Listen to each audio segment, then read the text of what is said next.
Have you ever wondered if your imagination could shape your reality? What if the simple act of imagining something, like climbing a ladder, could prove just how powerful your mind really is? Welcome to the ladder technique, one of Neville Goddard's most famous and mysterious experiments. It's a simple practice with a bold promise, that what you vividly imagine, you will eventually experience. In just a few nights of focused intention, people around the world have tested this idea, and found surprising results. So, what exactly is this technique? Why does it work? And more importantly, how can you try it for yourself?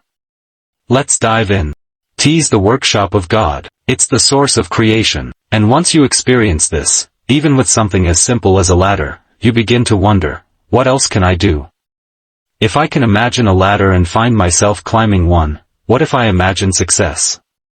What if I imagine love? What if I imagine peace, joy, wealth, healing?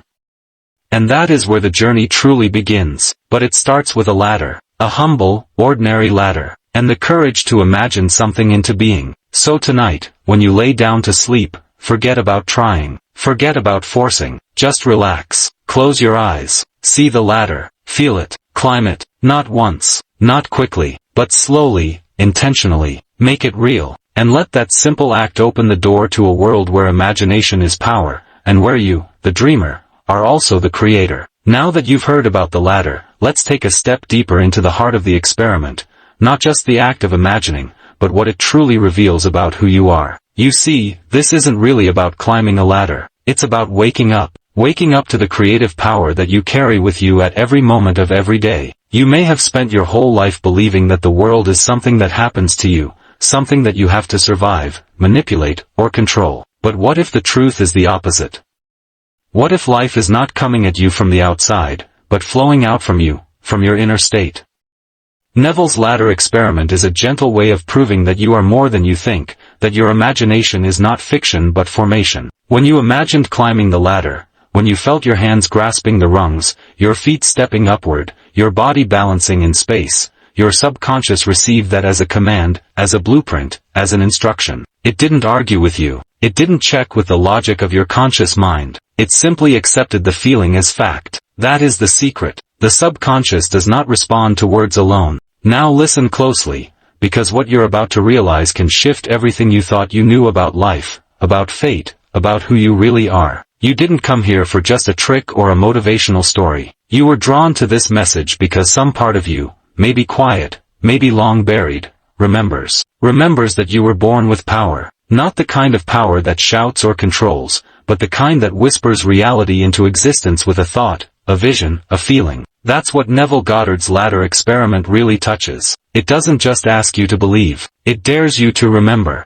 Remember that creation starts inside you. That your imagination isn't some silly distraction. It's the tool, the torch, the blueprint of your destiny. When you climb that ladder in your mind, night after night, you are not performing a mental trick. You are proving to yourself that the invisible world of thought precedes the visible world of events. That life, in all its chaos and beauty, responds not to desperation but to dominion. Not to wishing but to knowing. That's why it's so simple. That's why it's so powerful. The ladder is the symbol, the mirror, the first spark of a fire waiting to burn in you. And when you see it work, when you actually find yourself reaching for that rung, stepping upward in a moment you never could have planned, you will feel it in your bones. This was not random. This was you. The old you might try to explain it away. Coincidence, maybe, just a fluke. But the deeper you, the awake you, will smile. Because now you know. You've tasted it. You've touched the law in motion. And you'll never go back. Because once you realize that you are the operant power, that your imagination is God in action, everything opens. You stop begging the world for crumbs of joy and start shaping it from the inside out. You stop asking, can I? And start declaring, I am. I am wealthy. I am loved. I am healing. I am free. Just like you said, I am climbing this ladder. And so it was. The ladder was just the beginning. A doorway into a new dimension of self. And the truth is, it's always been available to you. You don't need special skills, special knowledge, or years of meditation. All you need is the willingness to imagine and feel as real that which you desire to experience. That's it. No one can do it for you. And no one can take it from you, because the kingdom of heaven, as Neville so often said, is within you, not in a far-off place. not in the future. Let me tell you a story, not just any story, but one that has the potential to shift your life from the ordinary to the extraordinary. It begins not with action, not with effort, and not even with luck. It begins with a thought. A simple thought, one that seems harmless and invisible,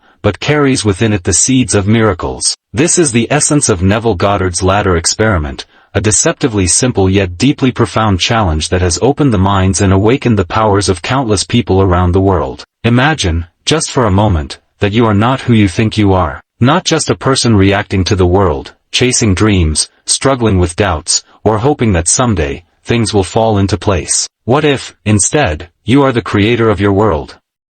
What if the circumstances around you are not random, not fixed, but reflections of the thoughts, beliefs, and assumptions you hold deep within?